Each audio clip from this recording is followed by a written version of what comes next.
right, everyone. Thank you for joining us in the Navigant Credit Union Broadcast Center. I'd like to introduce Professor Dennis Nixon. He is the director of Rhode Island Sea Grant. So wanted to bring you in today. Thank you so much for joining us. My pleasure. So not too long ago, President Donald Trump had an initial budget proposal, and with that, Rhode Island Sea Grant faced a significant potential budget cut. So wanted to bring you in today to talk to us a little bit about the status of Rhode Island Sea Grant, talk to you just about what Sea Grant does for Rhode Island, talk to you about a little bit about the budget, and we'll go from there. So thank you so much for joining us. Let's start off by talking just about how long Rhode Island Sea Grant has been around. We'll start with that. That's kind of an easy one. Well, it is, and it's particularly a good story to tell about Rhode Island because as the home of our famous Senator Claiborne Pell in 1966, it was Senator Pell's idea to start the National Sea Grant Program. Today, Rhode Island is one of 33 state programs around the country. Nationally, it's a $73 million a year program. Of that, Rhode Island receives about $2 million a year. Another $1 million is contributed by the state of Rhode Island. So we're about a $3 million a year program devoted to research, education, and outreach. Our national motto is science serving America's coasts. Okay, so $2 million, so it was the next question. Where does the money come from? Where does funding come from? So $2 million comes from federal funding, and Rhode Island is just one of the Sea Grant programs. Right, we're one of 33, and when President Trump first submitted his short-term budget for the rest of this fiscal year 17, he scheduled us for elimination, and he also said he said we want to terminate this program. And in the Blueprint for America, which he published for the purpose of announcing his 2018 budget, he said about the National Sea Grant Program, well, this is a program that aids communities and states in responding to problems along the coast and helps local businesses prosper in the coastal communities. And that was his criticism. I'm like, oh, so it's criticism? We were pretty happy to take that as praise. Hi, Benny. But in his view, it was not a major priority in consideration of the other things he has listed as priorities in his administration. So, well, like infrastructure and that. We know that's high. As Senator Whitehouse told me, he said, remember, Dennis, it is the president's prerogative to propose, but it's the Congress's prerogative to dispose. Oh, okay. And they're the ones that have the purse strings. So we weren't surprised. During 8 years of President Reagan's administration, he also suggested zero funding for Sea Grant and zero funding for the Coastal Zone Management Program, which is also going to take a massive cut under President Trump's proposal. But every year the Congress came back and restored the funding because they thought this was important for the national interest. Okay, so we're looking at Congress to either keep it going or cut it. That's absolutely the critical thing. Okay, so that's what we're looking at. What are the possibilities if funding is either cut completely or you do lose some funding? Because you have multiple programs and multiple research opportunities within Rhode Island Sea Grant. So let's take a look as if funding is wiped out completely. If funding stops October the 1st, there will be 9 of us at URI and Roger Williams out of jobs. Okay. There will also be significant. And 7 major research projects ended, all on projects directly related to problems we are currently experiencing along the coast. You might have heard about the recent harmful algal bloom that occurred that stopped shellfish production for a week. That's something that's key to Rhode Island. Rhode Island Sea Grant helped kickstart the state's oyster aquaculture industry some years ago. And today we train the shellfish handlers. We help people in developing new oyster farms. Now there are 274 acres under production in the coastal ponds in Narragansett Bay producing oysters with a value of $5.5 million a year. And just Rhode Island. Just Rhode Island. Just Rhode Island. Can you think of another product that is made or grown in Rhode Island that is exported to all 50 states, all 49 other states? Only oysters. We grow them, they're sent to every other state in the country. We are putting Rhode Island on the map. So Sea Grant has been in the background in a supportive role. We did the lead research that helped get the Ocean Special Area Management Plan underway, which led to the development of the deep water wind turbines off of Block Island. We're helping communities like Newport and Wickford respond to sea level rise and develop resiliency planning. It's going to be the massive king tides the next 4 nights at 8, 9, 10, and 11. The next 4 nights, if you live in a low-lying area, your roads will be flooded. That's not because of a storm. That's because of sea level rise and big tides this time of the year. We've got to help communities plan for the future. It's an inconvenience on a roadway, but if your sewage treatment plant is in a coastal area and is over-flooded, like we saw in the Patuxent River flooding a few years ago, your sewage plants are out of commission. And that's an enormous public health problem. That's the kind of problem we're wrestling with. So tell me this. Let's go back to the coastal flooding, because we spoke with someone from Rhode Island Sea Grant a couple months ago. They came Teresa. in here. Yeah, Teresa. She was amazing. It was awesome. We had the map up. We had all kinds of stuff. So say Rhode Island Sea Grant goes away. Those program goes away. I mean, then what happens to community? Who comes in, who steps in to fill the gap to figure out what happens next? There is no one else in a backup role. We are filling an important niche that serves as kind of a resource that many state agencies can turn to. DEM asked us to help develop the Rhode Island Shellfish Initiative. Okay, so because that's what I was going to say too. We'll backtrack to the other part of, okay, so when we're looking at aquaculture, Sea Grant help these programs when you're looking at if oysters get in trouble. Right. Who steps in? Is it DEM? Well, DEM is the one who asked you. DEM to asked help us them. for help because they don't have the funds. Okay. The Coastal Resources Management Council deals with some of the toughest problems in our state. Look at the ocean mist in Matunic, the crisis that is there right now with whether or not to build the seawall, the impacts of erosion. We helped fund 2 great student projects from our ocean engineering department that examined all the alternatives, helping provide them with information.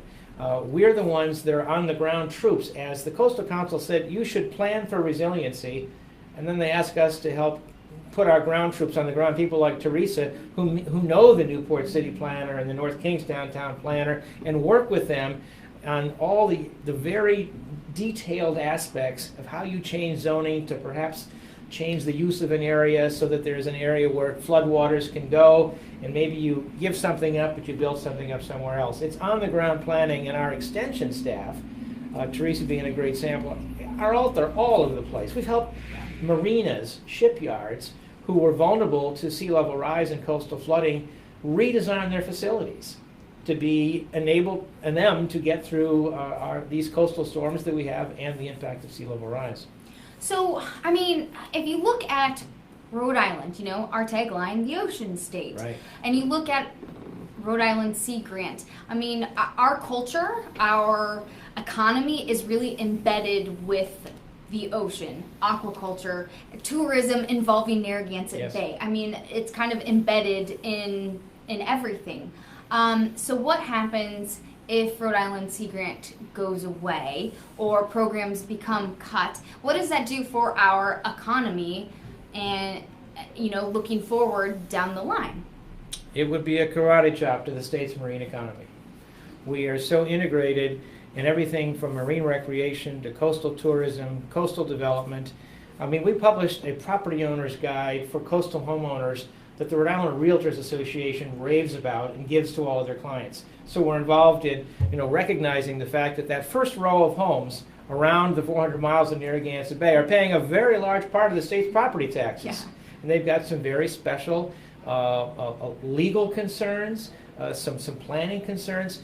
We are involved in every single one of these industries. I've got a student right now at a cement kiln in Pennsylvania who is investigating whether or not we can take the derelict fiberglass boats that are in every marina, every boatyard, and in every other backyard in coastal communities and come up with a new solution to turn them into cement. Wow, that's cool. If we would eliminate a huge solid waste program, we're sending 80 to 100 large boats to the landfill every year and simply crushing them.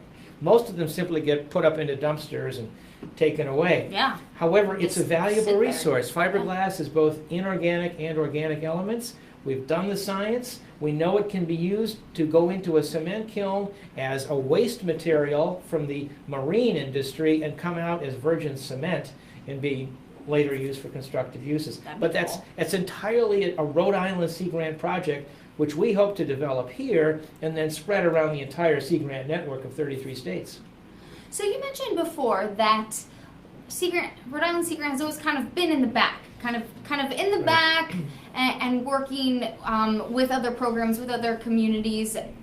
Is it time, because potentially funding could be cut, programs could go away, is it time to step out in the forefront? That's why I'm here today.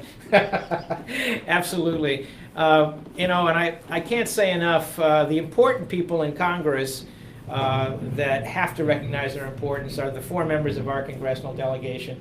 And I cannot speak highly enough of the support they have given us. Every single one of them has made a major contribution.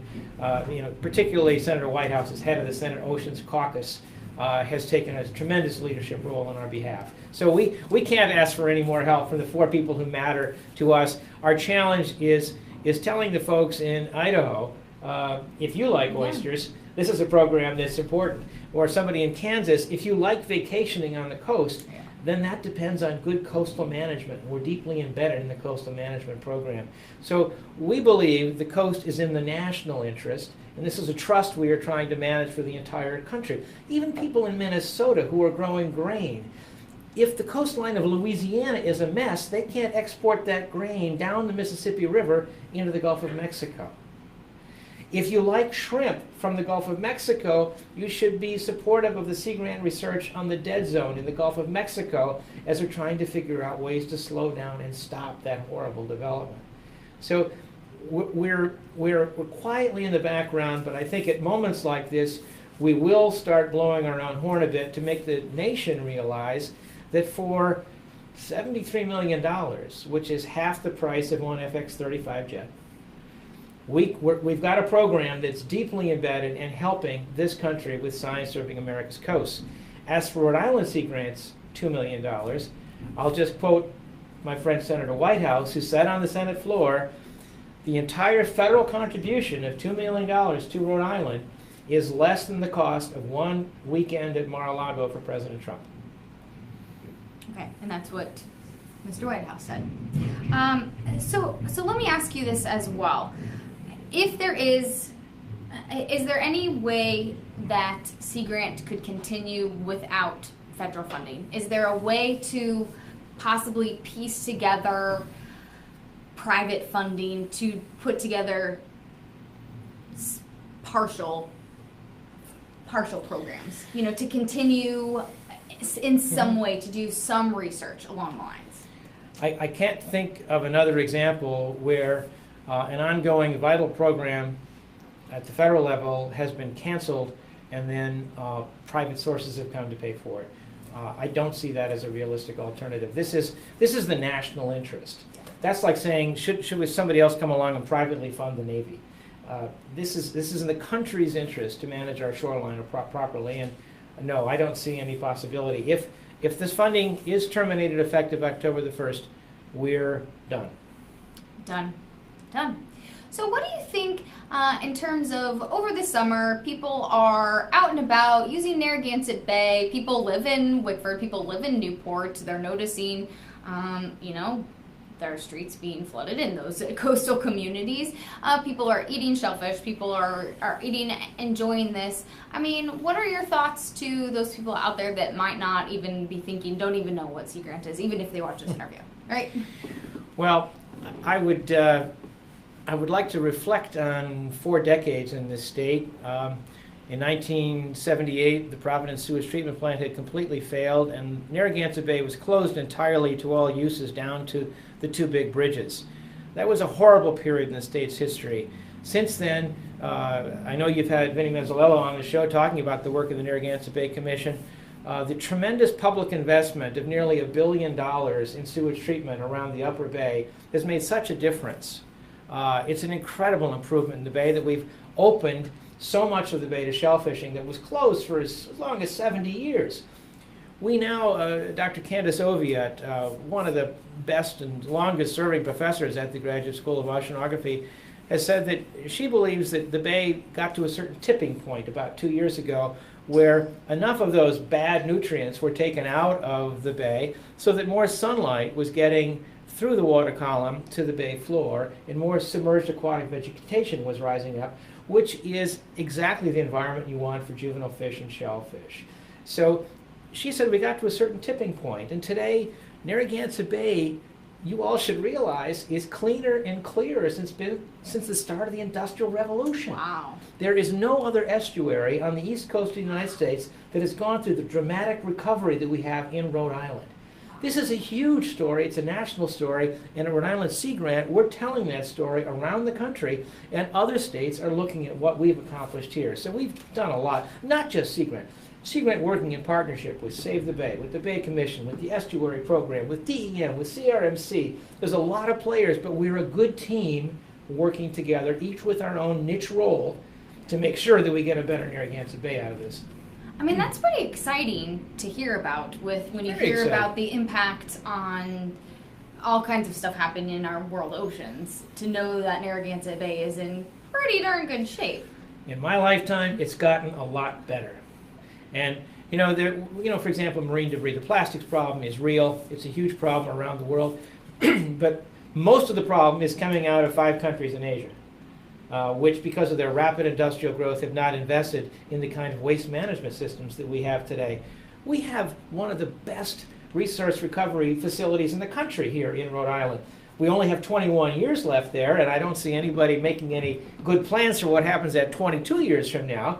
But we're doing what we can to get one particular article of waste, recreational boats, out of that landfill and put to a constructive reuse as fuel and as basic components of the elements required for cement. That's interesting. That's really, I think that's a pretty cool program. So keep in touch with us on that.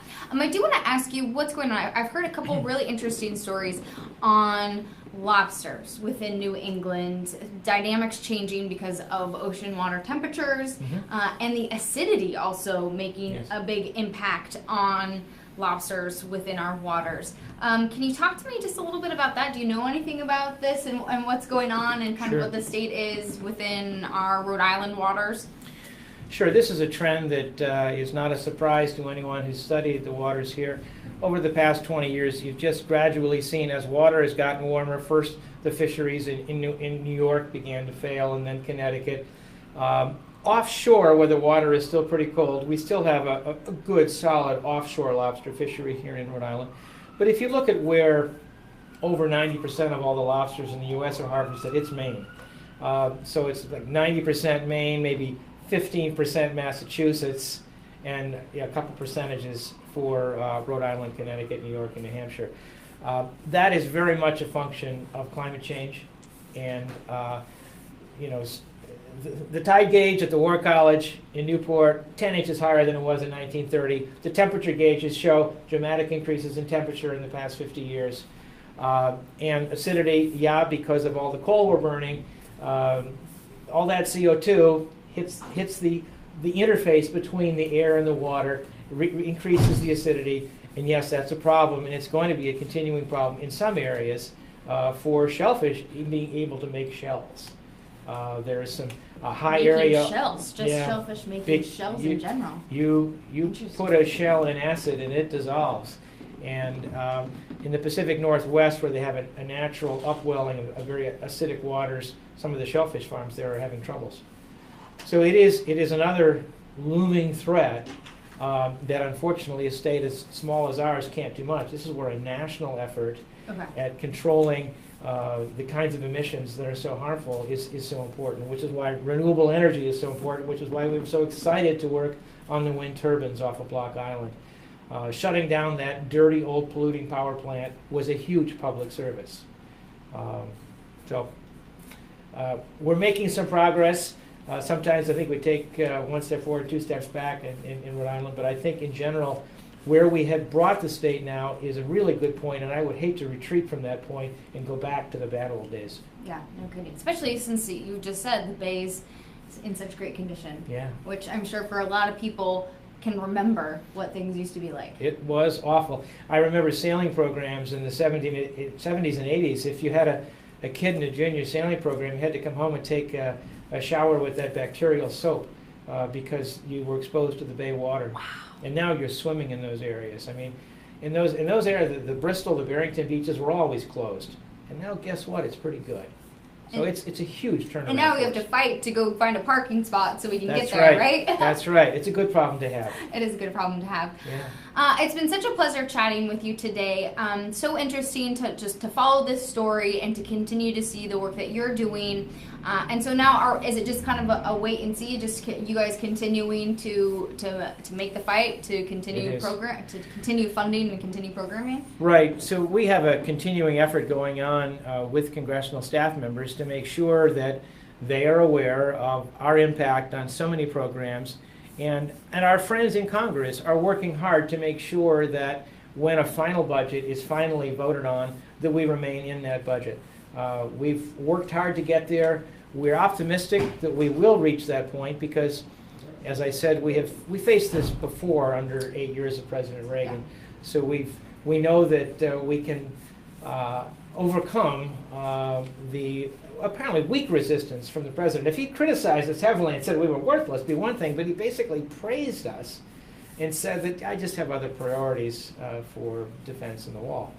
All right. Well, Director of Rhode Island Sea Grant, Dennis Nixon, thank you so much for joining us. I really appreciate it. It was such a pleasure chatting with you. We'll take a picture before you scoot on out. All right. Sounds great. Thanks for joining us and giving us an update on all things Rhode Island Sea Grant and filling us in. I appreciate your time. Thank you very much. Yeah, thank you.